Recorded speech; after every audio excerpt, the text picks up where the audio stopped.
Benim de dişim yoktur. Vallahi ediyorum etmiyorum. Yiyilmiyor. Evet sayın seyirciler. Bütün cemaatler bizi baksın. Bak dişler tutmuyor. Hepsi kemiktir yiyilmiyor. Boğazımda kalıyor. Evet. Evet. Hepsi kemiktir olmuyor.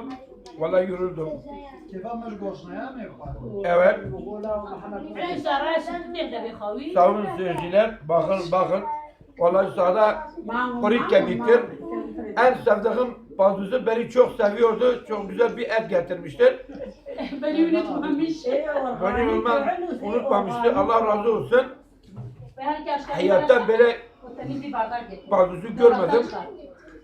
Gerçek çok akıllıdır.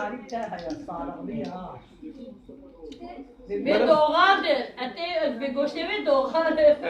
Ne diyeceğim? Vallahi ne diyeceğim şaşırdım. Doğaldır. Doğaldır bu ilaç hepsi. Kan grubuna ermiş pozitiftir. Burada akrep ki ati dayıp şarkıma. Cirana deri kız zili tabu.